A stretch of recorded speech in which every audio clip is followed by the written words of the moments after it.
we're going to Istanbul, Turkey. First time natin guys na pupunta sa Istanbul, Turkey. Pero meron tayo layover sa Abu Dhabi because the airline na sasakyan natin ngayon is Etihad Airways. Wala to first dito sa may trip natin ngayon. So tara, samahan nyo ako. Let's go. Surprise! Another tip yan sa inyo guys, kung kukuha kayo ng mga data plans ninyo,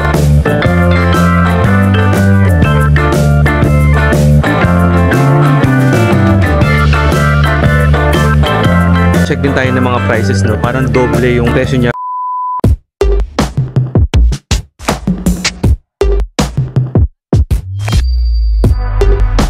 So hanapin muna natin guys, no, kung saan. Pero parang seems maaga pa yung pag-open, no.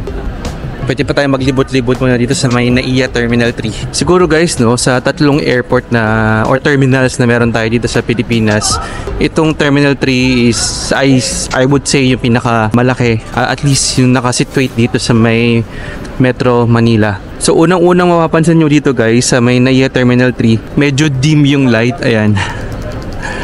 So parang kulang ng konti dito sa liwanag.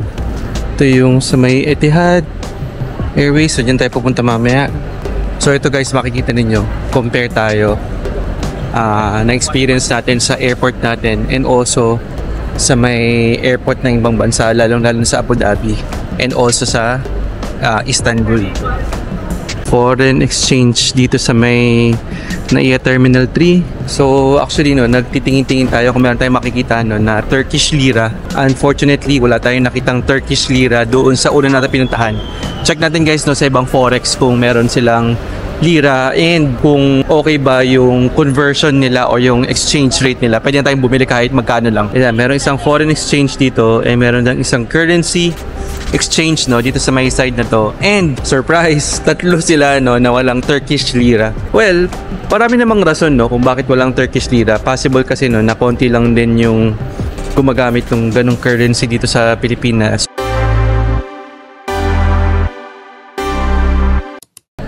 And guys, nakapila na tayo, no, sa bag drop online check-in. So ayan, tingnan nyo sa harapan natin. Ayan.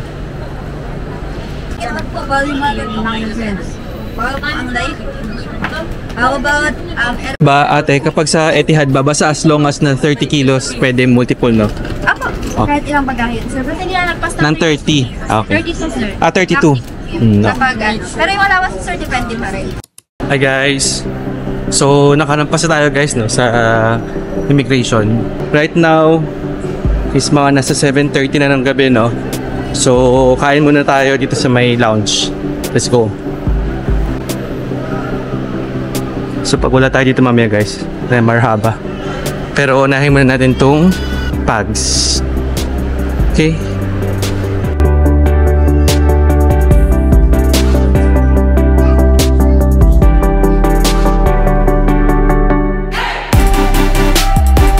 Hi guys, we ended up taking our meal sa loob ng Marhaba kasi yung Pugs puno na siya.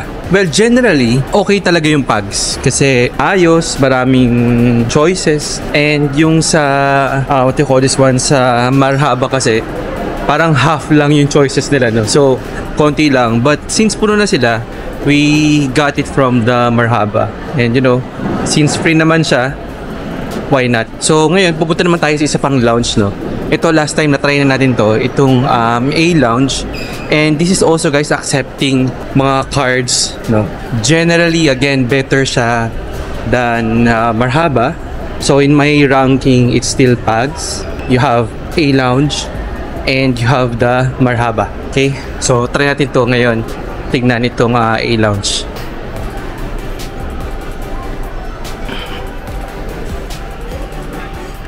Boarding pass na lang din, sir.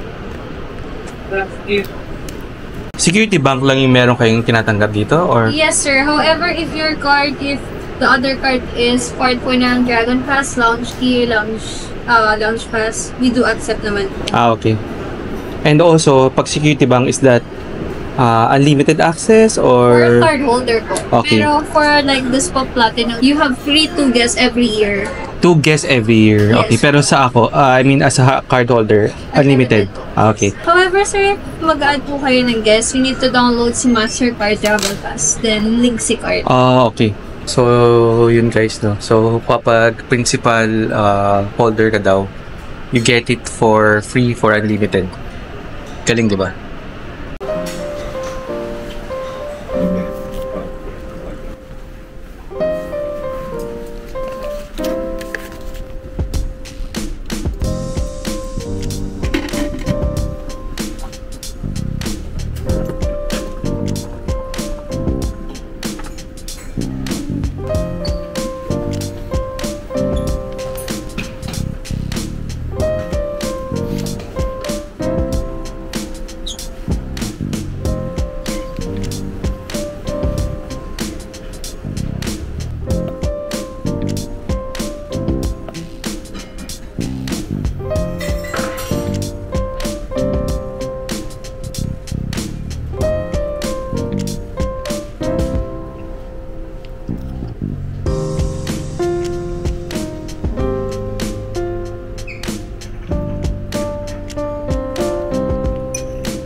Hi guys, ayan no, kakatapos lang natin kumain sa may A-Lounge. Tip lang sa inyo guys no, lalo na kapag nandito kayo sa may NAIA Terminal 3. Normally talaga ang pupuntahan natin is Pugs kasi syempre parang top of mind natin no. You know guys, meron pang mga other alternatives no na pwede nyong puntahan no. Katulad nung nakita natin kanina yung A-Lounge. And basically the services is also at par and good. Okay na okay yun no. So another alternative sa inyo kapag puno na si Pugs and also si Marhaba.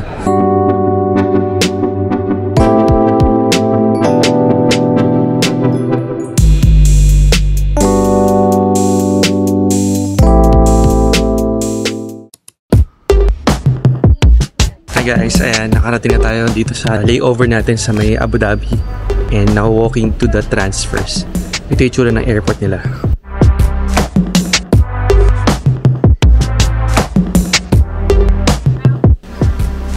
Smoking cabin.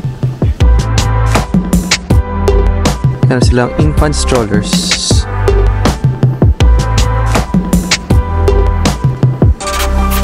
Hi guys, ayan, nakalampas na tayo sa may security check ng transfers. And nandito tayo sa bandang taas ngayon, no? Tignan mo to guys, yung nakikita ko dito. Ayan, no? Welcome to Zayed International Airport. Ganda, ganda ng airport nila. Balikat pa at balikat.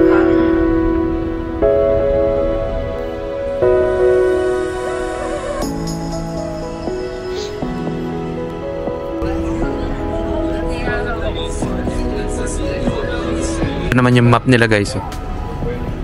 Mga brands. Kung ready na kayo mag-shopping. Okay. So, actually guys, no, sobrang laki and sobrang lawak no ng airport na to dito sa may Zayed International Airport. Di mo alam kung anong umpisahan mo. Pero anyways, meron tayong 4 hours, no? 4 hours to go around. So, check natin yan maya-maya. Sana makadami tayo no, ng makikita or mapupuntahan dito sa may international airport. 40% off.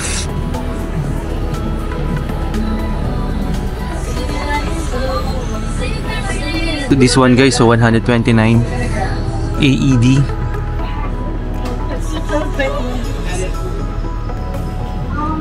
Miss, meron kayo nilabo? Lalabo. Oo. Tingnan ko lang kung magkano yung presyo. Ano po sa lalabo? Sa tal? Meron ba kayong ano, matcha and also yung another 13? 1,018 dirhams. Lumalabas magkano sa peso? 16,000 pesos. Magkano po ba ang ano ngayon? Exchange Oh, exchange rate. Like, I think 15.82, parang ganun. Tingnan ko nga ate yung ano, another 13. Kapag naman yung price niya sa Pinas, I think 21,000 siya sa Pinas. Kasi meron ng branch siya MOA at Greenville. 21,000 siya sa Pinas. Kasi kung Europe at saka US price, for example, 280 USD dito, kanila 320 to 340. Marami man yung matcha. Mas lighter siya sa sandal. Kasi I think para sa'yo masyadong matapang yung sandal, no? Ate, pwede ko try ito sa kabila naman. Bergamot mostly citrus siya. Bitter orange. Tayo ng kuha ng pabango. Ito yung Noa 29. Meron ba kayong parang yung city exclusive? City exclusive, tapos na po siya Tapos last na. September. Okay. Anong Kasi meron? every September of the year, from 1 to 30, nilalabas po lahat ng city exclusive. Okay. Pero yung city exclusive ng Dubai, available sa Dubai na. Okay, sa Dubai lang siya. Wala siya dito. So, Abu Dhabi Actually, wala. meron siya sa Yas Mall, kaya lang sa mall din siya. So, wala akong makikitang iba dito. Yes. Ito lang. Yas Mall sa Abu Dhabi at saka airports. Then sa Dubai Hills at saka Dubai Mall lang. Aside from the airport.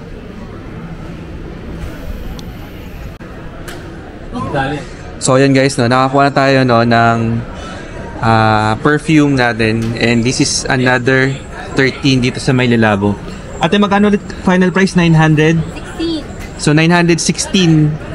Ako ate, every time na merong refill, merong 20% off. Yes. Ganun. Kahit saang Lalabo. Kahit except from the airport. Except sa airport. Basta boutique. Okay. So, yun guys. So, yan. Tetry na ni ating i-customization for us. So, first time natin guys bumili ng Lalabo. So you just got wherever they tell you. So, another 13 actually pinagpipilian natin and itong matcha 26. Although yung pinakasikat nila guys is itong Santal 33. Double check, sir. You want me to change the international to Abu Dhabi or okay na po siya? Pwede bang Abu Dhabi na lang? Okay, Abu Dhabi 610 Restaurant Paul. Okay.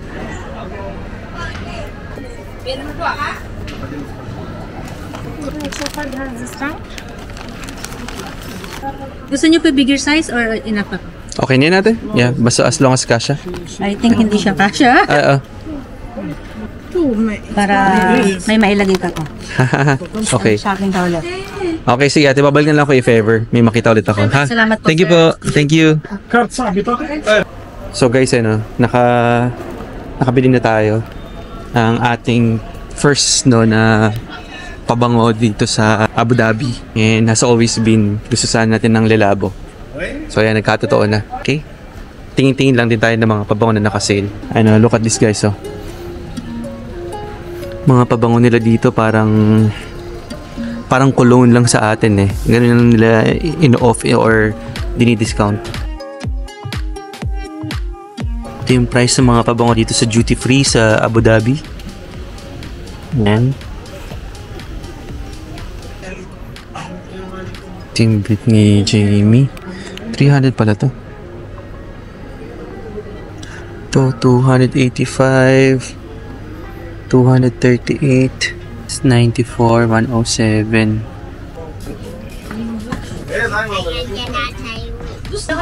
Ate, Yes po. kapag yung mga price dito, for example, kunwari ito, babawasan pa to ng price or hindi na? Final price na sir. So kung ano yung price dito, yun yung final price. Unless meron ka nung 10%, no? Grabe guys, no? Nakita nyo ba yun? Sobrang mura nung mga pabango. Puntahan naman natin itong itong mga chocolates nila. So, daw guys, ang 1 dirham is 15 pesos. Check natin. Dirham to peso is 15.42. 2 times 15. Buy 2 get 1 free.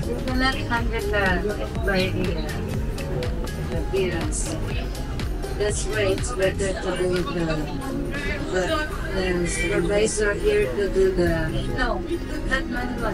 2 for 104. So, mga nasa 50 na lang siya. Dirhams. So, free bag for every purchase of 300 dirhams.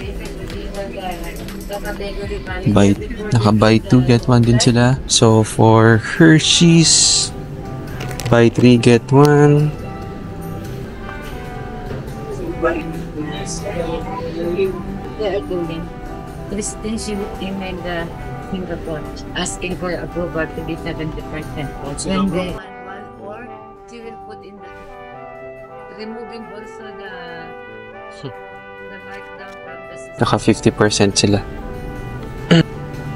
First and finest camel milk chocolate. So this is 35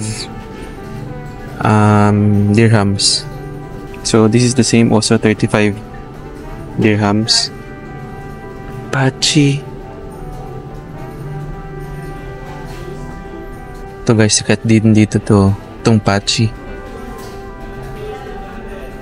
Pachi price here is ito 120 for 15 pieces. Sa Pilipinas mahal to eh. Mga ganito. Ito talaga made in UAE talaga to guys. So perfect siya pampasalubong. Coated dates with pistachio. Other chocolates, Kinder Joy, Bueno, 240.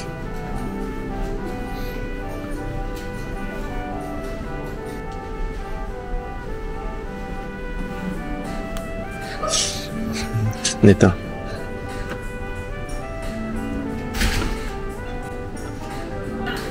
Sa atin guys, ang mahal ng jelly bean eh. Dito 60.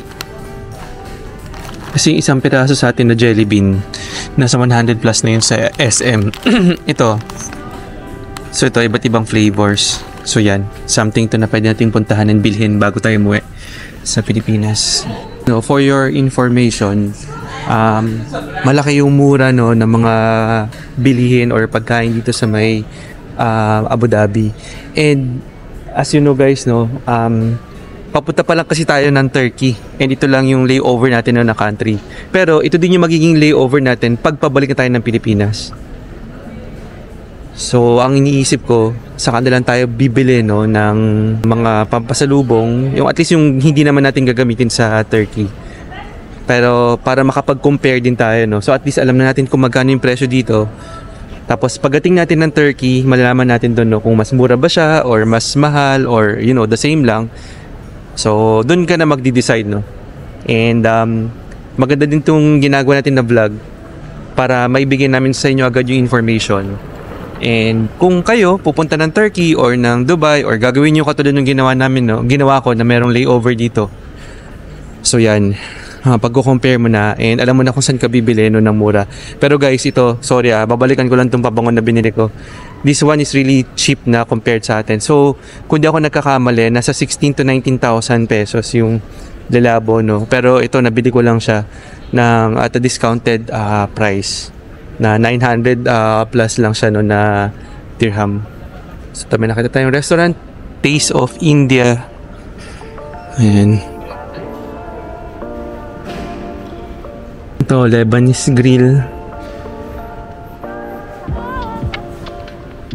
Check tayo ulit kung lumabas na ba yung information ng sa atin. Going to Istanbul. Ayun, wala pa. Gate info by 8 AM. Let's see kung magkaning tubig nila dito. Pwede tayong bumili. Meron silang combo.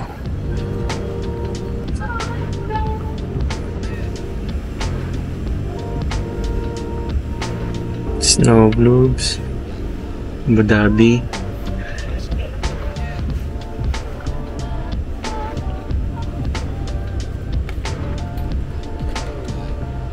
This is 35. Course tinapay meron.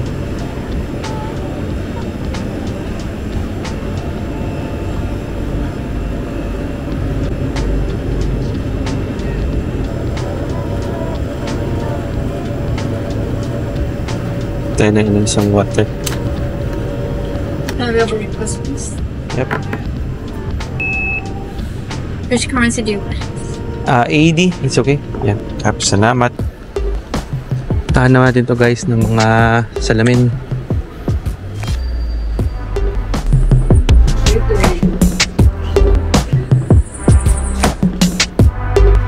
Actually guys, naghanap tayo ng Meta na Ray-Ban.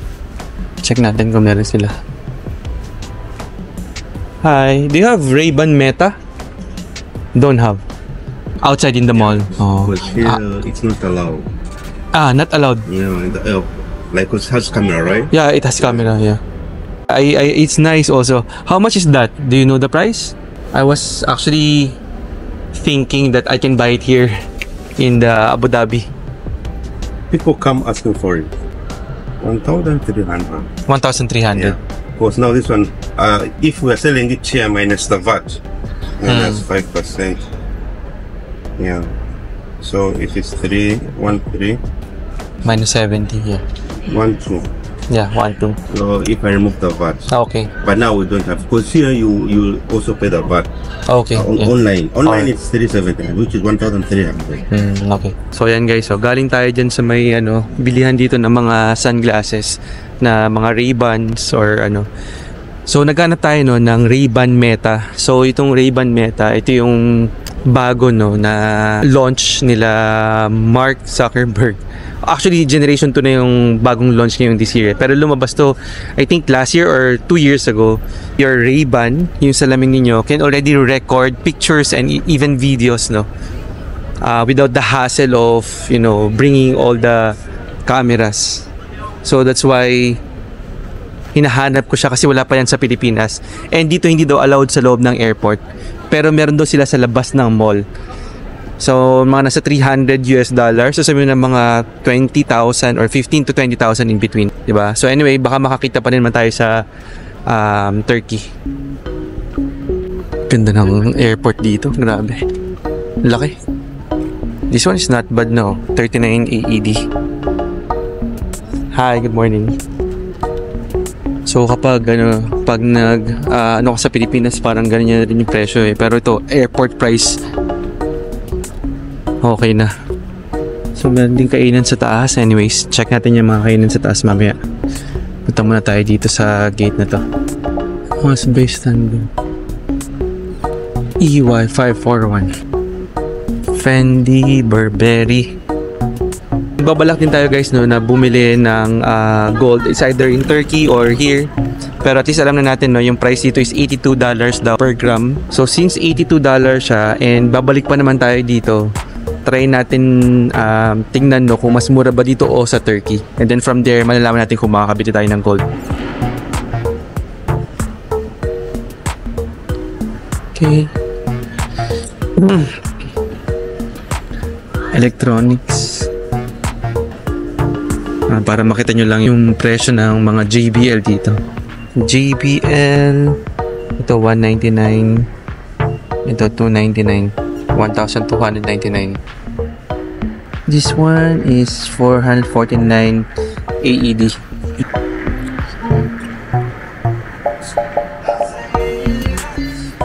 It's also boots. Skincare. Another Abu Dhabi duty free.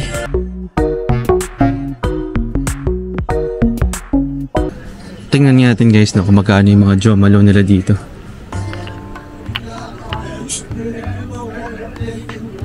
Mga nasa 499.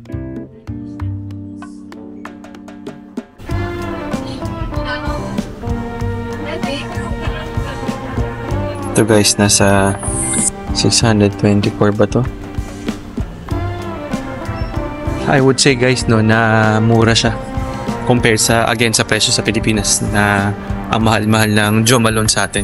Ang ganda lang din guys lang smoking cabin na nasa loob ng airport guys ha. And good thing hindi siya lumalabas yung amoy.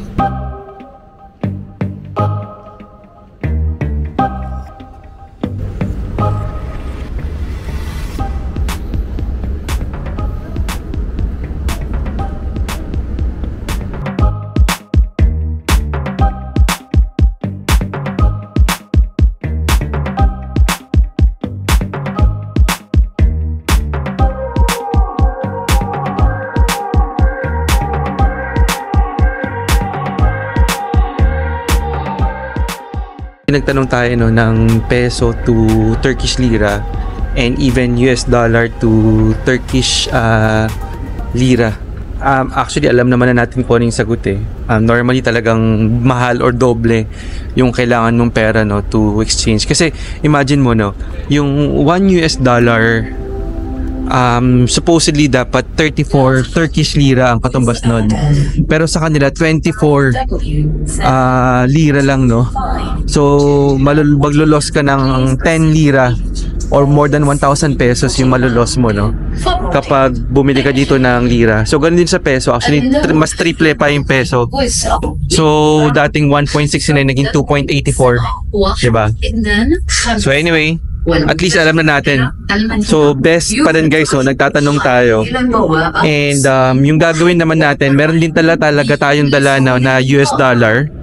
Pero gagawa tayo ng dalawang way. One is mag-exchange tayo ng US dollar and kukuha tayo mismo ng peso using the ATM. Ito yung tsura ng ng boarding gate nila dito. Dito tayo pupunta mamaya sa C30. Meron pa tayong isang location na hindi na pupuntahan, yung taas. So, puntahan natin.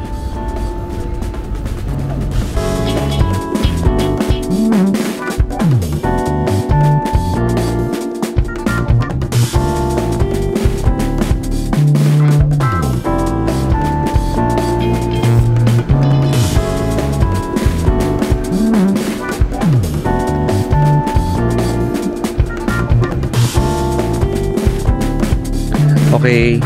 So ayan guys, no, nakapaglibot-libot na tayo dito sa may Zayed International Airport sa may Abu Dhabi. And in my background, ito, tignan nyo, meron tayong nakitang McDonald's. So check natin, no, kung yung McDonald's ba dito and McDonald's sa